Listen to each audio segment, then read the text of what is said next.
So guys, ನಾವು ಹಿಂದೆ step well ನೋಡಿದ್ವಲ್ವಾ, ಆ step well ನೋಡ್ಕೊಂಡಾದ್ಮೇಲೆ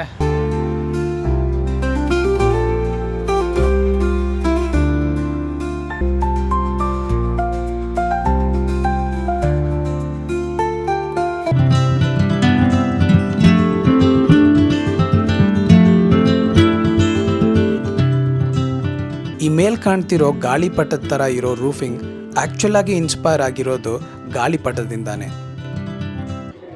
foot over bridge ನೋಡಾದ್ಮೇಲೆ ನಾನು ಹೋಗಿದ್ದೆ ಈ ಒಂದು ಮನೆಕ್ ಚೋಕ್ ಅನ್ನೋ ಒಂದು ಫುಡ್ ಸ್ಟ್ರೀಟ್ಗೆ.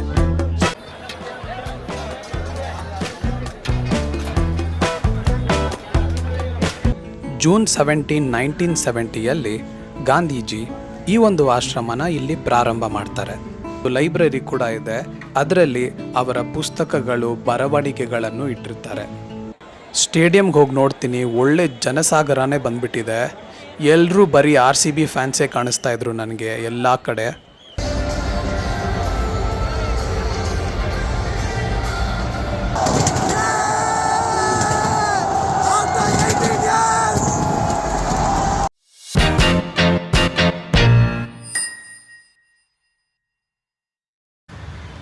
ಸೊ ಗೈಸ್, ನಾವು ಹಿಂದೆ ಸ್ಟೆಪ್ ವೆಲ್ ನೋಡಿದ್ವಲ್ವಾ, ಆ ಸ್ಟೆಪ್ ವೆಲ್ ನೋಡ್ಕೊಂಡಾದ್ಮೇಲೆ ಇವಾಗ ನಾವು ಈ ಒಂದು ಹತಿ ಸಿಂಗ್ ಜೈನ್ ಟೆಂಪಲ್ ಅಂತ ಹೇಳಿ ಅಲ್ಲಿಗೆ ಬಂದಿದ್ದೀವಿ. ನಾನು ಹಿಂದೆ ಇದೆ ಅಲ್ಲ, ಅದೇ ಹತಿ ಸಿಂಗ್ ಜೈನ್ ಟೆಂಪಲ್ಲು ಇಲ್ಲಿ ಕಾಣಿಸ್ತಾ ಇರೋದು. ಸೊ ಒಳಗೆ ಮೊಬೈಲ್ಸು ಕ್ಯಾಮ್ರಾ ಯಾವುದು ಅಲೌ ಮಾಡಲ್ಲ, ಸೊ ಅದರಿಂದ ನಾನು ಒಳಗೆ ರೆಕಾರ್ಡ್ ಮಾಡೋಕ್ಕಾಗಲ್ಲ. ಸೊ ಆಚೆ ಹೇಗಿದೆ ಅಂತ ನೀವು ನೋಡ್ಕೊಳ್ಳಿ, ಒಳಗೆ ಹೋಗಿ ಬಂದು ಹೇಗಿತ್ತಂತ ನಾನು ನಿಮ್ಗೆ ಹೇಳ್ತೀನಿ.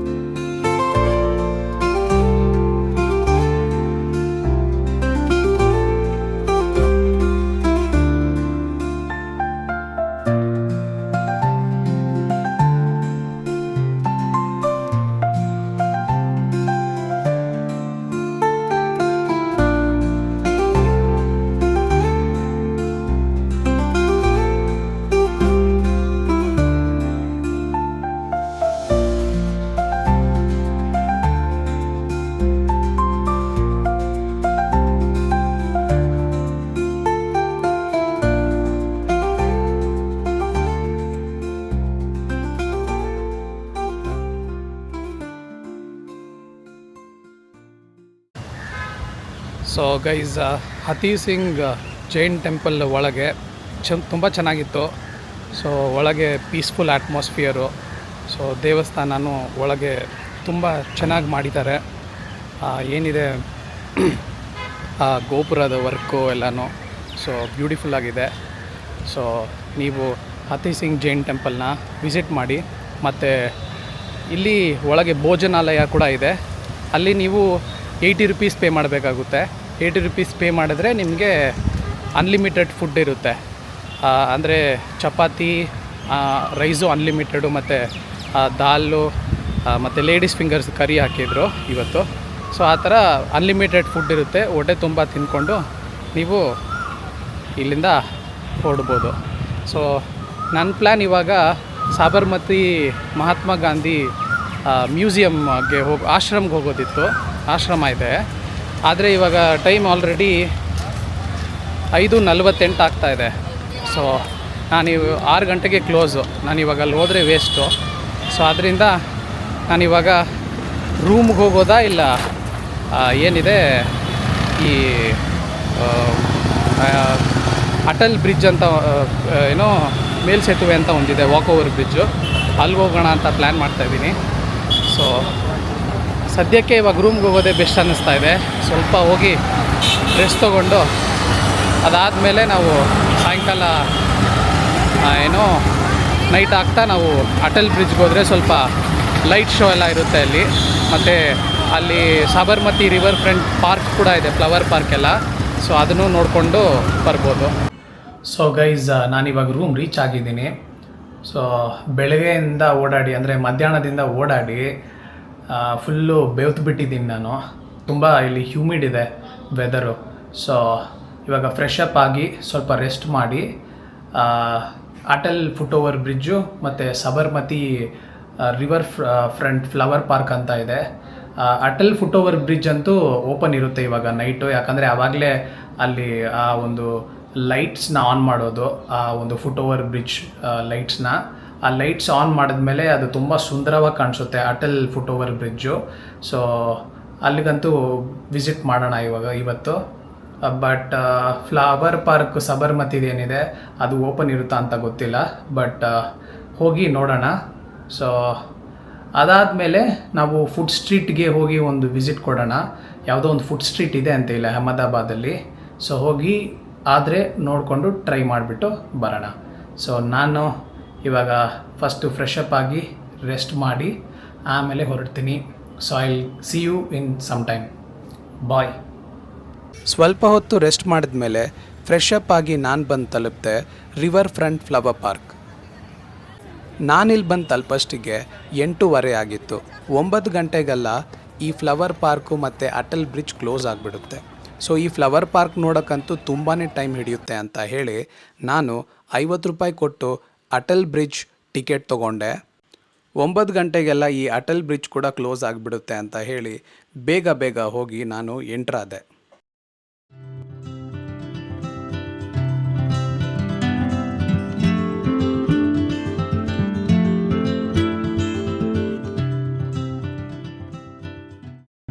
ಎರಡು 2018 ಅಪ್ರೂವ್ ಆದ ಈ foot over bridge plan 2022 construction complete ಆಗಿ ಪಬ್ಲಿಕ್ಗೆ ಓಪನ್ ಆಗುತ್ತೆ. ಈ ಮೇಲ್ ಕಾಣ್ತಿರೋ ಗಾಳಿಪಟದ ಥರ ಇರೋ ರೂಫಿಂಗ್ ಆ್ಯಕ್ಚುಲ್ ಆಗಿ ಇನ್ಸ್ಪೈರ್ ಆಗಿರೋದು ಗಾಳಿಪಟದಿಂದಾನೆ.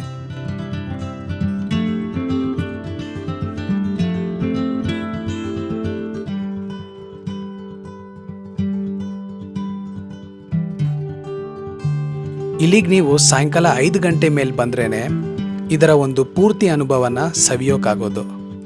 ಈ ಫುಟ್ ಓವರ್ ಬ್ರಿಡ್ಜಿಂದ ಸಬರ್ಮತಿ ನದಿನ ನೋಡೋದೇ ಒಂದು ಚಂದ. ಈ ಫುಟ್ ಓವರ್ ಬ್ರಿಡ್ಜ್ ಮೇಲೆ ನಿಮಗೆ ಸ್ನ್ಯಾಕ್ಸ್ ಕೂಡ ಸಿಗುತ್ತೆ. ಸೊ ತಿಂಡಿ ತಿಂತಾ ಆರಾಮಾಗಿ ಕೂತ್ಕೊಂಡು ಮಾತಾಡ್ತಾ ಈ ತಂಪಾದ ಗಾಳಿಯಲ್ಲಿ ನಿಮ್ಮ ಒಂದು ಫ್ರೆಂಡ್ಸ್ ಫ್ಯಾಮಿಲಿ ಜೊತೆ ಆರಾಮಾಗಿ 1 to 2 hours ಈ ಫುಟ್ ಓವರ್ ಬ್ರಿಡ್ಜ್ ಮೇಲೆ ನೀವು ಟೈಮ್ ಸ್ಪೆಂಡ್ ಮಾಡ್ಬೋದು. ಫುಟ್ ಓವರ್ ಬ್ರಿಡ್ಜ್ ನೋಡಾದ್ಮೇಲೆ ನಾನು ಹೋಗಿದ್ದೆ ಈ ಒಂದು ಮನೆಕ್ ಚೌಕ್ ಅನ್ನೋ ಒಂದು ಫುಡ್ ಸ್ಟ್ರೀಟ್ಗೆ.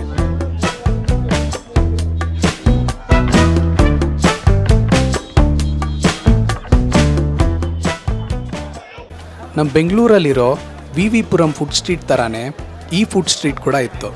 ಆದರೆ ಅಲ್ಲಿ ನಿಂತ್ಕೊಂಡು ತಿನ್ನಬೇಕಾಗುತ್ತೆ, ಇಲ್ಲಿ ಕೂತ್ಕೊಳ್ಳೋಕ್ಕೆ ವ್ಯವಸ್ಥೆ ಮಾಡಿದರು. ಮತ್ತು ನಿಮಗೆ ಇಲ್ಲಿ ವೆಜಿಟೇರಿಯನ್ ಐಟಮ್ಸ್ ಮಾತ್ರನೇ ಸಿಗೋದು, ನಾನ್ ವೆಜಿಟೇರಿಯನ್ ಐಟಮ್ಸ್ ಯಾವುದೂ ಸಿಗೋದಿಲ್ಲ.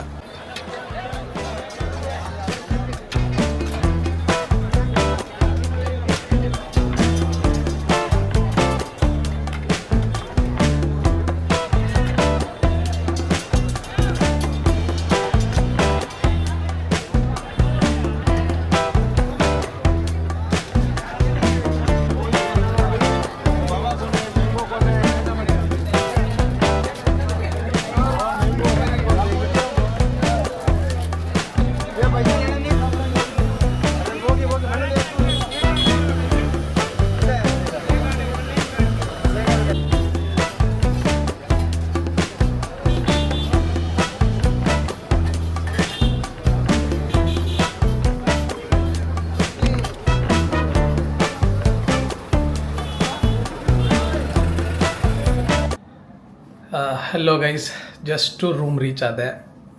ಮನೆಕ್ ಚೌಕ್ ಅನ್ನೋ ಒಂದು ಫುಡ್ ಸ್ಟ್ರೀಟಿಂದ. ಅಹಮದಾಬಾದಲ್ಲಿ ಒಂದು ಒಳ್ಳೆ ಫೇಮಸ್ ಪ್ಲೇಸ್ ಇದು ಫುಡ್ ಸ್ಟ್ರೀಟು, ಮನೆಕ್ ಚೌಕ್ ಅಂತ. ಇದು ನೈಟು 1:30-2 ಗಂಟೆ ತನಕ ಓಪನ್ ಇರುತ್ತೆ. ನೀವೇನಾದರೂ ಅಹಮದಾಬಾದ್ಗೆ ಬಂದರೆ ಈ ಒಂದು ಫುಡ್ ಸ್ಟ್ರೀಟ್ನ ಟ್ರೈ ಮಾಡಿ. ನಾನು ಒಂದು ಫ್ಯೂ ಡಿಶಸ್ನೆಲ್ಲ ಟ್ರೈ ಮಾಡಿದೆ ಅಲ್ಲಿ. ಎಸ್ಪೆಷಲಿ ಆ ಜಾಮೂನ್ ವೋಡ್ಕಾ ಅಂತ ಇತ್ತು, ಅದು ಸೂಪರಾಗಿತ್ತು. ಮತ್ತು ಹಾಲಿಂದ ಒಂದು ಸ್ವೀಟ್ ಏನೋ ಮಾಡಿದರು, ಅದನ್ನು ತಿಂದೆ, ಅದನ್ನು ಸೂಪರಾಗಿತ್ತು. ಸೊ ಅಹಮದಾಬಾದ್ ಬಂದರೆ ಈ ಫುಡ್ ಸ್ಟ್ರೀಟ್ಗೆ ಒಂದು ವಿಸಿಟ್ ಕೊಡಿ. ಚೆನ್ನಾಗಿ ಬೇರೆ ಬೇರೆ ಥರ ವೆಜಿಟೇರಿಯನ್ ಡಿಶಸ್ ಮಾತ್ರನೇ ಇರೋದು, ನಾನ್ ವೆಜಿಟೇರಿಯನ್ ಡಿಶಸ್ ಯಾವುದೂ ಇಲ್ಲ. ಈ ವಿ ಪುರಂ ಫುಡ್ ಸ್ಟ್ರೀಟ್ ಥರ. ಆದರೆ ಇಲ್ಲಿ ನಿಮಗೆ ಆಚೆ ಎಲ್ಲ ಟೇಬಲ್ಸ್ ಎಲ್ಲ ಹಾಕಿರ್ತಾರೆ, ನೀವು ಫ್ರೆಂಡ್ಸು ಫ್ಯಾಮ್ಲಿ ಜೊತೆ ಎಲ್ಲ ಕೂತ್ಕೊಂಡು ಚೆನ್ನಾಗಿ ತಿಂದ್ಬಿಟ್ಟು ಎಂಜಾಯ್ ಮಾಡ್ಬೋದು. ಸೊ ಇಲ್ಲಿಗೆ ಬಂದಾಗ ಅದನ್ನು ಮಿಸ್ ಮಾಡದೆ ಹೋಗಿ ವಿಸಿಟ್ ಮಾಡಿ. ಇವಾಗ ನಾನು ರೆಸ್ಟ್ ಮಾಡ್ತೀನಿ, ಓಕೆನಾ. ನಾಳೆ ಇನ್ನೂ ಒಂದು ಪೆಂಡಿಂಗ್ ಇದೆ, ಗಾಂಧಿ ಆಶ್ರಮ, ಸಬರ್ಮತಿ ಆಶ್ರಮ, ಗಾಂಧಿ ಆಶ್ರಮ ಅಂತ ಒಂದು ಪ್ಲೇಸ್ ಇದೆ, ಓಕೆನಾ. ಅದನ್ನು ನೋಡಬೇಕಿದೆ. ಸೊ ಅದು ನೋಡಾದಮೇಲೆ ಬೇರೆ ಏನಾದರೂ ನೋಡೋಕ್ಕೆ ಟೈಮ್ ಸಿಗುತ್ತಾ ನೋಡ್ತೀನಿ. ಆ್ಯಂಡ್ ಮೋರ್ ಓವರ್ ಬಿಸಿಲು ಬೇರೆ, ಆಚೆ ಹೋಗೋಕ್ಕಾಗೋದಿಲ್ಲ. ಆ ಒಂದು ಸಬರ್ಮತಿ ರಿವರ್ ಫ್ರಂಟ್ ಪಾರ್ಕ್ ಅಂತ ಇದೆ, ಅದು ಸಾಯಂಕಾಲ ಹೋದಾಗ ಚೆನ್ನಾಗಿತ್ತು. ಆದರೆ ನನಗೆ ಟೈಮೇ ಸಿಗಲಿಲ್ಲ, ಯಾಕಂದರೆ ಅಟಲ್ ಬ್ರಿಡ್ಜ್ ನೋಡ್ತಾ ಇದ್ವಲ್ಲ, ಅಟಲ್ ಬ್ರಿಡ್ಜ್ಗೆ ಹೋಗ್ಬೇಕಾಗಿತ್ತಲ್ವ. ಅಟಲ್ ಬ್ರಿಡ್ಜ್ ಸುತ್ತಲೂ ಇರೋದೇ ಆ ಪಾರ್ಕು, ಏನೋ ಸಬರ್ಮತಿ ರಿವರ್ ಫ್ರಂಟ್ ಪಾರ್ಕು, ಓಕೆನಾ. ಸ್ವಲ್ಪ ಬೇಗ ಹೋಗಿದ್ರೆ ಅಲ್ಲೂ ನಾನು ಸ್ವಲ್ಪ ಟೈಮ್ ಸ್ಪೆಂಡ್ ಮಾಡ್ಬೋದಾಗಿತ್ತು. ನಾಳೆ ನೋಡ್ತೀನಿ, ಬೆಳಗ್ಗೆ ಆದರೆ ಹೋಗ್ತೀನಿ, ಇಲ್ಲದೇ ಇದ್ದರೆ ಗಾಂಧಿ ಏನು ಆಶ್ರಮ ಏನಿದೆ ಅಲ್ವಾ, ಸಬರ್ಮತಿ ಆಶ್ರಮ, ಗಾಂಧಿ ಆಶ್ರಮ, ಅಲ್ಲಿಗೆ ಹೋಗ್ತಾ ಇದ್ದೀನಿ, ಓಕೆನಾ. ಸೊ ನಾನು ಈ ಪ್ಲೇಸಸ್ದು ಲೊಕೇಶನ್ಸ್ ಎಲ್ಲ ಡಿಸ್ಕ್ರಿಪ್ಷನಲ್ಲಿ ಹಾಕಿರ್ತೀನಿ.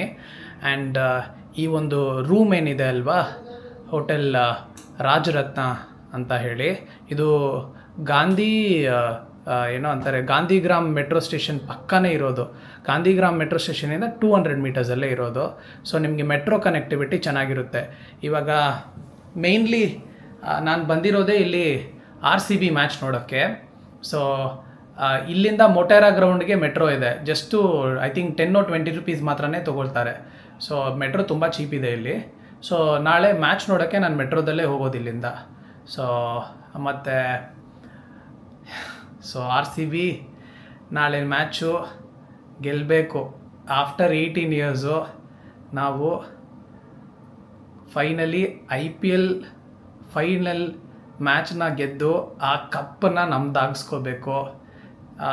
ಎರಡೂ ಟೀಮ್ ಗೆದ್ದಿಲ್ಲ ಇಲ್ಲಿವರೆಗೂ, ಆದರೆ ಪಾಪ ನಾವು ಪಂಜಾಬ್ ಬಗ್ಗೆ ಯೋಚನೆ ಮಾಡೋ ಹಾಗೇ ಇಲ್ಲ. ನಮಗೆ ಬೇಕಾಗಿರೋದು ಆ ಕಪ್ಪು ಇವಾಗ.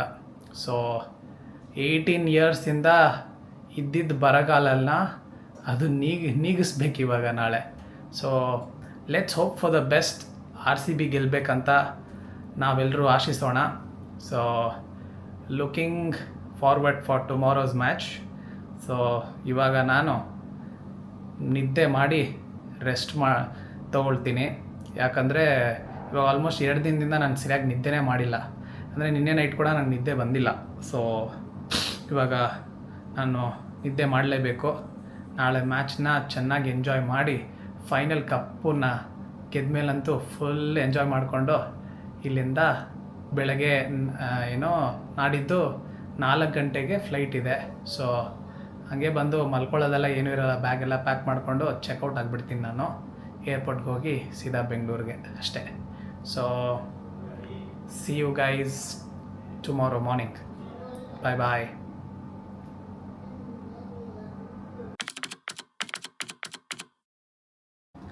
Hello guys. ಸೊ ಇವತ್ತು ಫೈನಲ್ ಮ್ಯಾಚ್ IPLದು, RCB versus Punjab. So RCB T shirt ಎಲ್ಲ ಹಾಕ್ಕೊಂಡು ನಾನು ರೆಡಿಯಾಗಿದ್ದೀನಿ ರೂಮಿಂದ ಹೊರಡೋಕ್ಕೆ. ಇವಾಗ ನಾನು ಇಲ್ಲಿಂದ ಫಸ್ಟು ಗಾಂಧಿ ಆಶ್ರಮಕ್ಕೆ ಹೋಗ್ತೀನಿ. ಇಲ್ಲಿಂದ ಒಂದು 4 ಕಿಲೋಮೀಟ್ರಲ್ಲಿದೆ. ಗಾಂಧಿ ಆಶ್ರಮ ನೋಡ್ಕೊಂಡಾದಮೇಲೆ ನಾನು ಡೈರೆಕ್ಟ್ ಅಲ್ಲಿಂದ ನರೇಂದ್ರ ಮೋದಿ ಸ್ಟೇಡಿಯಮ್ಗೆ ಹೋಗ್ತೀನಿ. ಸೊ ಮ್ಯಾಚು 7:30ಗೆ ಇರೋದು, ಅದಕ್ಕಿಂತ 1.5 ಅವರು ಇಲ್ಲ 2 ಅವರ್ ಮುಂಚೆ ಅಲ್ಲಿ ರೀಚ್ ಆದರೆ ಒಳ್ಳೆಯದು, ಇಲ್ಲದಿದ್ದರೆ ತುಂಬ ಕ್ರೌಡ್ ಆಗಿಬಿಡುತ್ತೆ. So let's go, let's hope RCB wins. ಈ ಸಲ ಕಪ್ಪು ನಮ್ಮದೇ, ಓಕೆನಾ. ಸೊ ಹೊರಡೋಣ ಮತ್ತೆ. ಊಬರ್ ಕ್ಯಾಬ್ ಬುಕ್ ಮಾಡಿಕೊಂಡು ನಾನು ತಲುಪಿದೆ ಗಾಂಧಿ ಆಶ್ರಮ. ಸಬರ್ಮತಿ ನದಿ ದಂಡೆಯಲ್ಲೇ ಈ ಆಶ್ರಮ ಇರೋದ್ರಿಂದ ಇದನ್ನು ಸಬರ್ಮತಿ ಆಶ್ರಮ ಅಂತ ಕೂಡ ಕರೀತಾರೆ. ಜೂನ್ 17, 1970ಯಲ್ಲಿ ಗಾಂಧೀಜಿ ಈ ಒಂದು ಆಶ್ರಮನ ಇಲ್ಲಿ ಪ್ರಾರಂಭ ಮಾಡ್ತಾರೆ. ಇಲ್ಲಿ ಮುಂದೆ ಕಾಣ್ತಿರೋ ಚರಕದ ಹಿಂದೆನೇ ಗಾಂಧೀಜಿ ಯಾವಾಗಲೂ ಕೂತ್ಕೊಳ್ತಾ ಇದ್ರು. ಆಶ್ರಮದ ಇದೇ ಮನೆಯಲ್ಲಿ ಗಾಂಧೀಜಿ ಮತ್ತು ಅವರ ಪತ್ನಿಯಾದ ಕಸ್ತೂರ್ಬಾ ಅವರು ವಾಸಿಸ್ತಾ ಇದ್ರು. ಈಗಲೂ ಇದನ್ನು ಟೂರಿಸ್ಟ್ಗಾಗಿ ಒಳ್ಳೆ ರೀತಿಯಲ್ಲಿ ಪ್ರಿಸರ್ವ್ ಮಾಡಿ ಇಟ್ಟಿದ್ದಾರೆ. ಈ ಆಶ್ರಮದ ಆವರಣದಲ್ಲಿ ಒಂದು ಮ್ಯೂಸಿಯಂ ಕೂಡ ಇದೆ. ಈ ಮ್ಯೂಸಿಯಮಲ್ಲಿ ಬೇರೆ ಬೇರೆ ಸೆಕ್ಷನ್ಸ್ ಇರುತ್ತೆ. ಒಂದರಲ್ಲಿ ಫೋಟೋ ಗ್ಯಾಲರಿ, ಇನ್ನೊಂದರಲ್ಲಿ ಅವರು ಬಳಕೆ ಮಾಡ್ತಿದ್ದ ವಸ್ತುಗಳ ಸಂಗ್ರಹ, ಮತ್ತು ಇಲ್ಲೊಂದು ಲೈಬ್ರರಿ ಕೂಡ ಇದೆ. ಅದರಲ್ಲಿ ಅವರ ಪುಸ್ತಕಗಳು, ಬರವಣಿಗೆಗಳನ್ನು ಇಟ್ಟಿರ್ತಾರೆ. ಈ ಆಶ್ರಮ ಸ್ವತಂತ್ರ ಹೋರಾಟದ ಒಂದು ಪ್ರಮುಖ ಕೇಂದ್ರವಾಗಿ ಇತ್ತು. 1930ಯಲ್ಲಿ ಗಾಂಧೀಜಿಯವರು ಇಲ್ಲಿಂದಾನೇ ಡ್ಯಾಂಡಿ ಮಾರ್ಚ್ನ ಪ್ರಾರಂಭಿಸಿದ್ರು.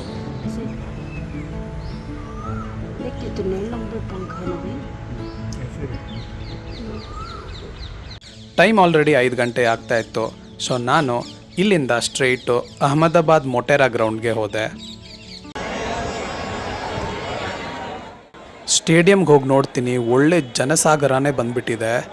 ಎಲ್ಲರೂ ಬರೀ RCB ಫ್ಯಾನ್ಸೇ ಕಾಣಿಸ್ತಾ ಇದ್ರು ನನಗೆ ಎಲ್ಲ ಕಡೆ. 132,000 ಕೆಪಾಸಿಟಿ ಇರೋ ಈ ಒಂದು ಅಹಮದಾಬಾದ್ ಸ್ಟೇಡಿಯಂ ಕ್ರೌಡ್ನ ತುಂಬ ಈಸಿಯಾಗಿ ಮ್ಯಾನೇಜ್ ಮಾಡ್ತಾ ಇತ್ತು.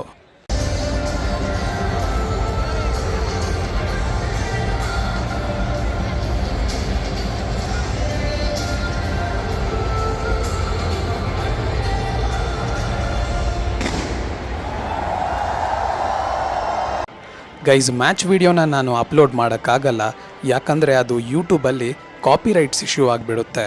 ನನ್ನ ಕೈಲಾದಷ್ಟು ನಾನು ಪ್ರಯತ್ನ ಪಡ್ತೀನಿ.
RCB ಮ್ಯಾಚ್ ಗೆಲ್ತಿದ್ದಂಗೆ ನಾನು ಮೆಟ್ರೋ ಹಿಡ್ಕೊಂಡು ನನ್ನ ರೂಮ್ ಕಡೆಗೆ ಹೊರಟೆ, ಯಾಕಂದರೆ 4 ಗಂಟೆಗೆ ನನ್ನ ಫ್ಲೈಟ್ ಇತ್ತು. ಆನ್ ಟೈಮ್ ನನ್ನ ರೂಮಿಂದ ಕ್ಯಾಬ್ ಹಿಡ್ಕೊಂಡು ಏರ್ಪೋರ್ಟ್ ತಲುಪಿದೆ. ನಾನಂತೂ ತುಂಬಾ ಖುಷಿಯಾಗಿದ್ದೆ. It was a lifetime experience ನನಗೆ. ಫ್ಲೈಟ್ ಟೇಕ್ ಆಫ್ ಆಗ್ತಿದ್ದಂಗೆ ಮಳೆ ಹನಿ ಉದ್ರಕ್ಕೆ ಸ್ಟಾರ್ಟ್ ಆಯಿತು. ನನಗನ್ನಿಸ್ತು ಇದು ಪ್ರಕೃತಿ RCB ಗೆದ್ದಿದ್ದಕ್ಕೋಸ್ಕರ ಹಾಕ್ತಿರೋ ಕಣ್ಣೀರಿನ ಆನಂದ ಬಾಷ್ಪ ಅಂತ. ಈ ವಿಕ್ಟರಿನ ವರ್ಷ ಪೂರ್ತಿ ಸೆಲೆಬ್ರೇಟ್ ಮಾಡೋಣ ಅಂತ ಅಂದ್ಕೊಂಡಿದ್ದು ನನಗೆ ಬೆಂಗಳೂರಲ್ಲಿ ಅಷ್ಟು ದೊಡ್ಡ ದುರಂತ ನಡೆಯುತ್ತೆ ಇವತ್ತು ಅಂತ ಗೊತ್ತಿರಲಿಲ್ಲ.